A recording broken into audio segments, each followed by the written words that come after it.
কেঁদেছিলে তুমি একা, হেসেছিলে সবে, নাকি এমন একটা জীবন তুমি করে যাও, এমন একটা জীবন তুমি সাজায় যাও যেই তোমার যেই ইতিহাস তোমার দেখে মানুষ তোমাকে স্মরণ করবে। এমন একটা জীবন তুমি পৃথিবীর ভিতরে সাজায় দাও যেটা তোমাকে আজীবন মানুষ স্মরণ করবে।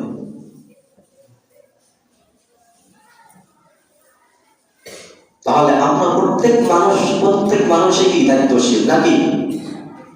যখনই দেখবো এলাকার ভিতরে কোনো একটা অন্যায় হইতেছে, তখন আমাদের প্রত্যেকটা মানুষের দায়িত্ব হলো কি, সবাই ঝাঁপিয়ে পড়ে এটা প্রতিবাদ করা, নাকি? এখন বলবেন যে এটা হুজুরেরই কাজ, হুজুরের কাজ না, এটা সকলেরই কি দেখাশোনা করা, সকলেই এটা প্রতিবাদ করা। যখনই আমরা দেখবো এলাকার ভিতরে কোনো অন্যায় কাজ শুরু হবে বা হচ্ছে, তখনই আমাদের কি উচিত হলো এটা প্রতিবাদ করা। যখন প্রতিবাদ না করব, তখনই আল্লাহ পাক রব্বুল আলামিন আমাদের উপরে আযাব গজব চাপিয়ে দিবে। তখন যখনই আফসোস করবো, এটা আফসোস করলে কি কাজ হবে না। এই জন্য আগে থেকে আমাদের কি করতে হবে, সতর্ক হতে হবে। বিপদ আপদ আসতেই পারে। আল্লাহ তাআলা আমাদের সবাইকে বুঝার তৌফিক দান করুন, সকলে আমিন। সিদ্দিক আকবর আবু বকর সিদ্দিক রাদিয়াল্লাহু তাআলার জামানায় এক লোকের ইন্তেকাল হলো। আবু বকর সিদ্দিক রাদিয়াল্লাহু তাআলা জানাজায় গেলেন। লাশ সামনে, যখনই সিদ্দিক আকবর আবু বকর সিদ্দিক রাদিয়াল্লাহু তাআলা জানাজার লাশের সামনে সিনা বরাবর দাঁড়াইলেন। যখনই তার জানাজার নামাজ পড়বেন, তখনই দেখতেছে এই ব্যক্তি বুকের উপরে কি যেন লড়াচড়া করতেছে, কি যেন লড়াচড়া করতেছে। সিদ্দিক আকবর আবু বকর রাদিয়াল্লাহু তাআলা দেখতেছে যে কাপড় উঠায় দেখে যে তার সমস্ত শরীরে একটা সাপ পেঁচিয়ে, তার ঘাড় পেঁচিয়ে তার বুকের উপরে বারবার ঠোকর মারতেছে। সিদ্দিক আকবর আবু বকর রাদিয়াল্লাহু তাআলা তিনি আশ্চর্য হয়ে গেলেন যে জানাজা পড়ানোর জন্য আসছি, আর এই ব্যক্তিকে সাপে দংশন করতেছে, কারণ কি? এখন এই সাপ মারার জন্য সবাই যখন উদ্যত হলেন, তখন এই সাপের জবানটাকে আল্লাহ পাক খুলে দেয়। সাপের জবান আল্লাহ খুলে দেয়। সাপ বলতেছে যে লা ইলাহা ইল্লাল্লাহ মুহাম্মাদুর রাসূলুল্লাহ, আমাকে তোমরা মারিও না, আমাকে তোমরা মারিও না, আমি আল্লাহ তাআলার হুকুমে আসছি, আল্লাহ তাআলা আমাকে পাঠাইছেন, আর কিয়ামত পর্যন্ত এই ব্যক্তিকে আমি এইভাবে ঠোকর মারতেই থাকবো, দংশন করতেই থাকবো। আল্লাহ তাআলা আমাকে এই ব্যক্তির জন্য নিযুক্ত করে দিয়েছেন। নাউযুবিল্লাহ। এরকম আশ্চর্য ঘটনা আপনারা কি দেখেন না? অনেক কবরের ভিতরে দেখা যায় সাপ, কবর খনন করতেছে, কবরের ভিতরে দেখা যায় সাপ, আর এক জায়গায় করতেছে, আর এক জায়গায় দেখা যায় সাপ। আবার অনেক কবরের থেকে ধোঁয়া দেখা যাইতেছে, অনেক কবরের মাটিগুলো মরমর করে মরে গেছে। আপনি এগুলো দেখেন না? হ্যাঁ, আল্লাহ তাআলা দুনিয়ার ভিতরে এই সমস্ত মানুষের আযাব শুরু করে দেয়। তখন এই ব্যক্তির অপরাধটা কি? হাদিস শরীফের ভিতরে লেখা হয়, এই ব্যক্তির অপরাধ হলো এই ব্যক্তি জামাতের গুরুত্ব দিত না, নামাজের গুরুত্ব দিত না, জামাতে উপস্থিত হইত না, আযান হইলে সে জামাতে উপস্থিত হইত না। এক নম্বর কারণ।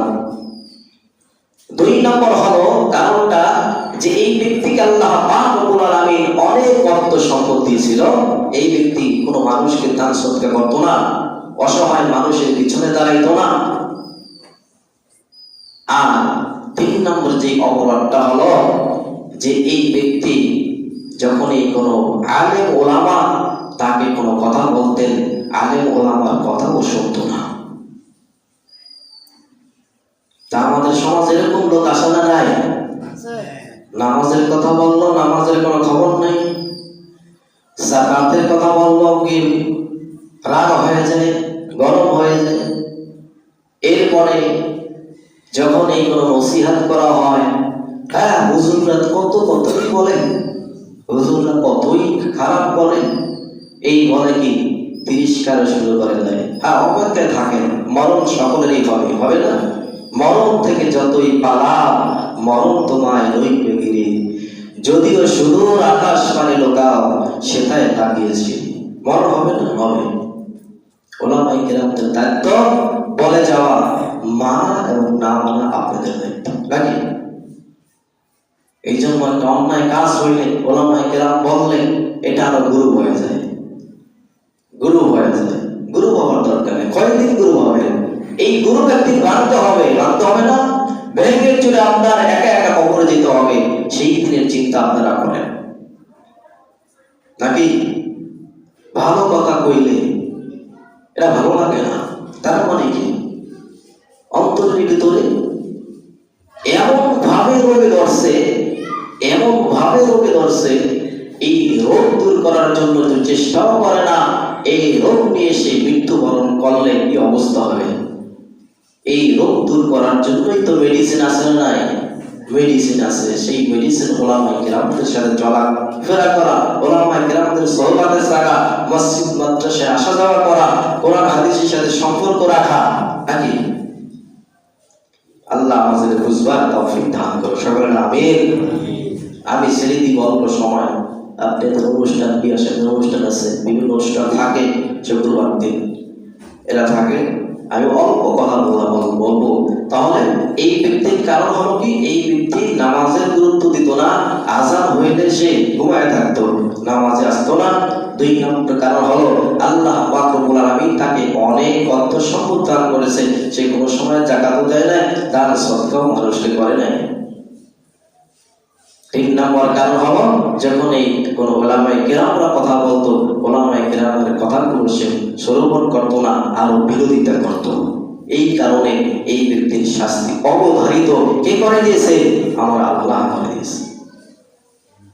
আল্লাহ কিন্তু আছে না নাই?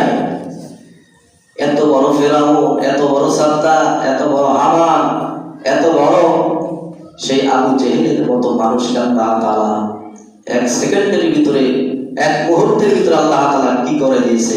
তাহলে এরকম মনোভাব যাদের ভিতরে আছে, এই মনোভাবগুলো দূর করে দিয়ে বিনয়ের সাথে দুনিয়াতে অবলম্বন করতে হবে, চলতে হবে। ইনশাআল্লাহ রাজি আছি তো সবাই?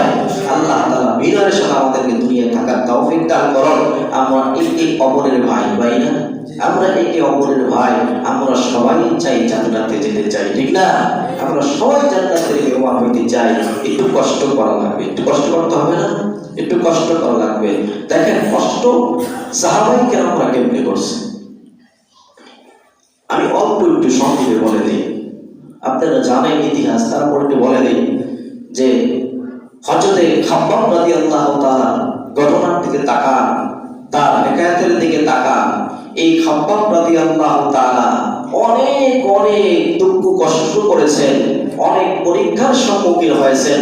এই খাব্বাব রাদিয়াল্লাহু তাআলাকে এমন কষ্ট দিয়েছেন মুসলমান হওয়ার কারণে, যে এই খাব্বাব রাদিয়াল্লাহু তাআলা মুসলমান হওয়ার কারণে তাকে প্রচন্ড লোহা গরম করিয়া, লোহার পোশাক পরাইয়া তাকে অত্যন্ত ভালোর মাটির ভিতরে তাকে ফেলে রেখেছিলেন। এই গরমে তাপে তার গায়ের থেকে ঘামের উপরে ঘাম বের হয়েছিল। শুধু এটাই নয়,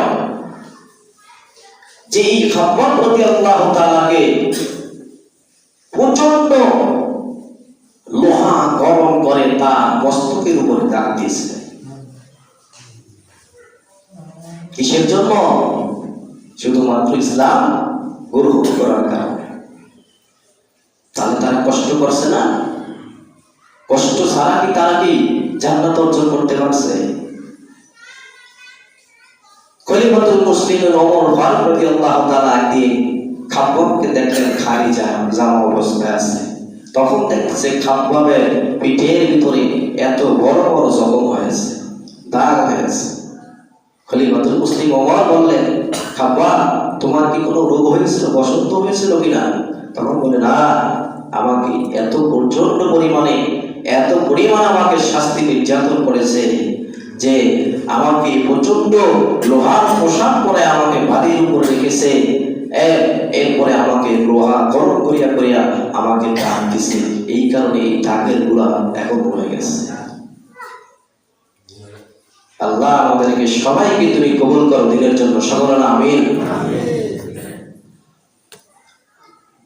তাহলে আমাদের কষ্ট করা রাখবে দুনিয়া, এই দুনিয়াতে কেন মনে না চাই তো নাচ গান করি? মনে তো সবাই চায় নাকি? হ্যাঁ, আল্লাহ তাআলা কিছু কিছু বান্দারা ফিরে থাকে, এদিকে তাকায় না, এদিকে গুরুত্ব দেয় না। এরা শুধুমাত্র একমাত্র আল্লাহ তাআলাকে রাজি খুশি করার জন্য দুনিয়াতে থাকে। কারণ অল্প কয়েকদিন থাকবে নাকি? অল্প কয়েকদিন দুনিয়াতে থাকবে, এরপরে সেখানে আজীবন আল্লাহ তাআলা সেখানে আমাদেরকে গান কত রকমের আল্লাহ তাআলা সেখানে জান্নাতের ভিতরে শোনাবেন নাকি? হ্যাঁ, আমরা সেটার অপেক্ষায় তো থাকি নাকি? নাহলে আপনি যদি করেন আপনাকে কে বাধা দেবে? আমি যদি করে আমাকে কে বাধা দেবে? হ্যাঁ, বাধা দিতে পারে একটাই, যাদের ভিতরে কি আছে? আল্লাহ তাআলার ভয় আছে নাকি? যাদের ভিতরে আল্লাহর ভয় আছে সেই কি এটা থেকে বিরত থাকতে পারবে। যার ভিতরে ভয় নাই তারে শত বাধা দেওয়ার পরও কি সে মানতে রাজি নাই। ভয় থাকতে হবে কার? আল্লাহ তাআলার ভয়। আপনি একজন বুজুর্গকে কি করেন? ভয় করেন, সম্মান করেন। বা একজন ওস্তাদকে আপনি কি করেন? ভয় করেন, সম্মান করেন। এই ওস্তাদের সামনে একটা আপনি খারাপ কাজ করতে পারবেন? কিসের জন্য? আপনাকে বাধা দিবে। হ্যাঁ, আমি ওস্তাদের সামনে এরকম খারাপ কাজ করি, এটা কি হয়? তদ্রূপভাবে যে আল্লাহ তাআলা আসমান জমিন পৃথিবীর সবকিছু আল্লাহ তাআলা সৃষ্টি করলেন, আল্লাহ তাআলা সবকিছু দেখেন, সবকিছু শোনেন, সবকিছু জানেন, সেই আল্লাহ তাআলার সামনে আমরা কিভাবে অপরাধ করি, কিভাবে আল্লাহ তাআলার সামনে আমরা এভাবে গুনাহ করি? আমাদের ভিতরে কি নাই? আল্লাহর ভয় নাই। এই ভয় না থাকার কারণে আমাদের মন চায় যা আমরা সেভাবেই চলতেছি, সেভাবেই আমাদের জীবন করতেছি। এরকম জীবন গড়লে কিন্তু হবে না, আল্লাহ তাআলা কিন্তু অসন্তুষ্ট হয়ে যাবে। অসন্তুষ্ট হয়ে গেলে ওই কাজের ভিতরে কোনোদিন বরকত পাওয়া যাবে না, ব্যবসার ভিতরে বরকত পাওয়া যাবে না। এই জন্য আমার আল্লাহ তাআলাকে রাজি খুশি করতে হবে না? আমার আল্লাহ তাআলাকে রাজি খুশি করতে হলে নবী আলাইহিস সালাতু ওয়াস সালাম যাহা কিছু আদেশ করেছে তাহা মানতে হবে, যাহা থেকে নিষেধ করেছেন তাহা আমাদের ছেড়ে দিতে হবে নাকি? আল্লাহ পাক রব্বুল আলামিন আমাদের সবাইকে নবীজির আদর্শের উপরে চলার তৌফিক দান করুন, নবীজির আদর্শ মানার তৌফিক দান করুন, সকলে আমিন। অন্য একটা হাদিসের ভিতরে হযরত মাসউদ রাদিয়াল্লাহু তাআলা থেকে বর্ণিত, আল্লাহ রাসূল সাল্লাল্লাহু আলাইহি ওয়াসাল্লাম বলেন, কঠিন ময়দানে মাহশরের দিনে কোন মানুষ এক কদম সামনে অগ্রসর হতে পারবে না, এক পা সামনে অগ্রসর হতে পারবে না যতক্ষণ পর্যন্ত 5টা প্রশ্নের উত্তর না দিতে পারবে। 50,000 বছর সেই প্রচন্ড তাপের ভিতরে এক ঠায় দাঁড়িয়ে থাকতে হবে। আপনাদেরকে যদি আজকে বলি যে 10টা মিনিট আমি একটু বাড়ায় বয়ান করি, অনেকে বিরক্ত হয়ে যাবেন না? আর সেই দিন ময়দানে মাহশরের দিনে আল্লাহ তাআলা রাগান্বিত অবস্থায় থাকবে। সেদিন প্রত্যেকটা মানুষের থেকে আল্লাহ তাআলা কয়টা প্রশ্নের উত্তর চাইবে? 5টা প্রশ্নের উত্তর চাইবে। এই 5টা প্রশ্নের আপনাদের কাছে আমি বলি, আমার আলোচনা শেষ করে দিব। 1 নম্বর হলো, আমার আল্লাহ তাআলা আপনাকে আমাকে যে একটা জীবন দান করেছেন, এই জীবনটা আমি কোন কাজে ব্যয় করে দিলাম? তা জীবন দিয়েছেন আল্লাহ। মানুষের শরীরে যখন দেহের ভিতরে রূহ থাকে, তখন যতদিন পর্যন্ত আমরা বাঁচিয়ে থাকি ততদিন পর্যন্ত তো আমাদের একটা জীবন নাকি? এই জীবন কোন কাজ আমরা ব্যয় করলাম? এরপরে জীবন একটা দেওয়ার পরে এরপর আল্লাহ তাআলা রব্বুল আলামিন আস্তে আস্তে বড় করার পরে আল্লাহ তাআলা মানুষকে একটা যৌবন কাল দিয়েছেন না? যৌবন কাল তো সবারই ছিল, এখন অনেকের যৌবন কাল আছে আবার অনেকের নাই নাকি? তাহলে ওই যৌবন কালটা আমি কোন কাজে ব্যয় করলাম? আল্লাহ তাআলার কাছে জবাব দিতে হবে, প্রত্যেকটা মানুষের। জবাব না দিয়ে যেতে পারবেন না। যৌবন কাল আল্লাহ তাআলা কিসের জন্য দিয়েছেন? প্রত্যেকটা মানুষের যৌবন কাল আছে, যৌবন কাল ছিল, এই যৌবন কালটা আমি কোন কাজে ব্যয় করে দিলাম? যৌবন কাল তো থাকবে না, থাকবে একদিন শেষ হয়ে যাবে। মানুষ হঠাৎ দেখেছি কত সুন্দর প্রত্যন্ত একজন গোলা, আবার কয়েকদিন পরে দেখা যায় কাঙ্গাল হয়ে গেছে, চেহারার দিকে চাইলা চিনা যায় না, এরকম হয় না? এমন রোগ হয়ে গেছে, এমন অসুস্থ হয়ে গেছে, চাইলে এখন আর চিনা যায় না। সেই সময়টা প্রত্যেকেরই মানুষেরই আসতে পারে না।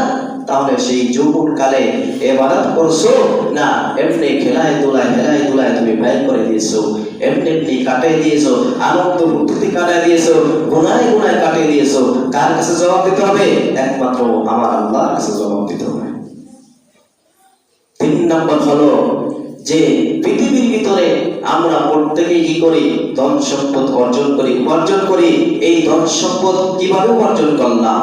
আমরা মানুষকে খুন করে, মানুষকে ঠগে, মানুষের চিন্তাই করে নিয়ে অন্যায়ভাবে সুদকে, ঘুষকে, হারাম ভাবে না হালাল ভাবে? আমার আল্লাহ তাআলার কাছে জবাব দিতে হবে। অনেকেরই তো এরকম অর্থ সম্পদ উপার্জন করেছি, মানুষকে মানুষ মনে করি নাই, হালাল হারাম তমিজ করি নাই, আমরা বিশাল অট্টালিকার মালিক হয়ে গেছি, কোটি কোটি সম্পদের মালিক হয়ে গেছি। অথচ আমি এটা কিভাবে উপার্জন করেছি? হালাল ভাবে করেছি না হারাম ভাবে করেছি? কার কাছে জবাব দিতে হবে? আমার আল্লাহ তাআলার কাছে জবাব দিতে হবে। জবাব অবশ্যই দিতে হবে, এর ভিতরে কোনো সন্দেহ নেই। এরপরে আল্লাহ তাআলা আপনাকে অর্থ সম্পদ দান করেছেন, করছে না? প্রত্যেকেরই তো দান করছে নাকি? কম আর বেশি নাকি? কম আর বেশি দান করেছেন। এই অর্থ সম্পদ গুলো আবার কোন কাজে ব্যয় করবেন? অনেকের অর্থ সম্পদ কি ইয়াবা, আড্ডা, এইভাবে মদ গাঞ্জার ভিতরে চলে যায় নাকি? আল্লাহ তাআলা এই জন্য কি আপনাকে অর্থ সম্পদ দান করেছে? হালাল উপার্জন করেছেন না হারাম উপার্জন করেছেন? আবার এটা কোন কাজে ব্যয় করতেছেন? যেটা দরকার না আপনি সেখানেও ব্যয় করতেছেন, অপচয় করতেছেন। এই অপচয় করার কারণে মালিকের কাছে সেদিন জবাব দিতে হবে। আমার অনেক ভাইরা আরে না খায় আছে, একটা ভিতরের কাপড় পর্যন্ত পায় না, এই পর্যন্ত শীতের ভিতরে ঠক করতেছে, একটা পোশাক পর্যন্ত গায়ে দিতে পারে না। আর আমরা অপচয় করতেছি। আমার আল্লাহ তাআলা করা টাকা পয়সা দিয়েছে, আমি যেটাই সেটাই খরচ করতেছি। আমি তো চিন্তা ভাবনা করি নাই যেই মালিককে দিয়েছেন সেই মালিক আপনি এগুলা নিতে পারে না। এই জন্য একটু চিন্তা ভাবনা করেই তো আমাদের কি করতে হবে? খরচ করতে হবে নাকি? যেটাই সেটাই গুলা খরচ করা যাবে না, একটু ভাবা চিন্তা কি করতে হবে। আল্লাহ আমাদের বুঝবার তৌফিক দান করুন। 4 নম্বর প্রশ্নটা হলো যে আমি যে যতটুকু পর্যন্ত এলেম শিক্ষা করেছি, জ্ঞান অর্জন করেছি, নামাজ না পড়লে কি হবে? নামাজ পড়লে কি হবে? আমরা যদি আল্লাহর হুকুম না মানি তাহলে কি হবে? পরকালে কি হবে? হাসরে কি হবে? মিজানে কি হবে? দুনিয়াতে যদি আল্লাহ তাআলার সীমা লঙ্ঘন করে যায় তাহলে সেখানে অবস্থা কি হবে? অন্তত এতটুকু তো আমরা কি জ্ঞান অর্জন করতে পারছি না? আমরা সবাই এখানে কি জ্ঞানী না? আমরা সবাই জ্ঞানী নাকি? সবাই জ্ঞানী। এখন বলবেন না বুঝুন না, এরা সবাই জ্ঞানী নাকি? সবাই জ্ঞানী। তাহলে আল্লাহ তাআলা সবাইকে জ্ঞান দিয়েছেন এবং জ্ঞান অনুযায়ী যতটুকু আমরা জানতে পেরেছি কতটুকু আমল করেছি, এই জবাবটা কার কাছে দিতে হবে? আল্লাহর কাছে দিতে হবে। এই 5টা প্রশ্ন দুনিয়া থেকে ঠিক করে আমাদের যেতে হবে না? আমাদের যেতে হবে। আমাদের যৌবন কালটা এভাবে চলে গেল, জীবনটা এভাবে চলে গেল, আয় উপার্জন কিভাবে করতেছি আমরা নিজেরা তো চিন্তা ভাবনা করি না। আর আল্লাহ তাআলার ভয় আমাদের ভিতরে নাই নাকি? একদিন আমরা একটু চোখের থেকে পানি ফালাই না, অথচ ঘোড়ার সাহস দিতে আমরা হাবুডুবু খাইতেছি নাকি? চোখের পানি একটু আমরা ফালাই না। অথচ নবীজি বলেছেন কি আল্লাহ তাআলার ভয়ে জাহান্নামের ভয়ে, আখিরাতের ভয়ে যদি কোনো বান্দা চোখের থেকে যদি এক ফোঁটা পানি যদি কি হয়ে যায়, যদিও কম হয়, এটা যদি নাকের বিন্দু পরিমাণ নাকের ডগায় চলে আসে, আল্লাহ তাআলা এই ব্যক্তির চেহারার জন্য জাহান্নামের আযাব, জাহান্নামের আগুন হারাম করে দেয়। এই চোখের পানির একটা ফোঁটার দাম কত জানেন? কারণ কিয়ামতের ময়দানে মিজানের পাল্লায় এক একটা চোখের ফোঁটার পানি এটা এত পরিমাণে ওজন হবে, একটা ওহদ পাহাড় পরিমাণ ওজন হবে আল্লাহ তাআলার সামনে দাঁড়াবে। এজন্য আল্লাহ তাআলার ভয়ে, আখিরাতের ভয়ে, জাহান্নামের আযাবের ভয়ে যেখানে আজীবন থাকতে হবে, সেই চিন্তা করে যদি আমরা অল্প একটু পানি ফলাইতে পারি, আল্লাহ পাক রব্বুল আলামিন হইতে পারে আমাদের জন্য জাহান্নামের আযাবকে হারাম করে দিতে পারে না আল্লাহ? এই জন্য আমরা অন্তত এতটুকু চেষ্টা করবো, যদিও কান্না না আসে কান্নার ভাগ ধরবো, নাকি? কার ভয়? আল্লাহর ভয়, একমাত্র আল্লাহর ভয় থাকতে হবে আমাদের প্রত্যেকটা মানুষ।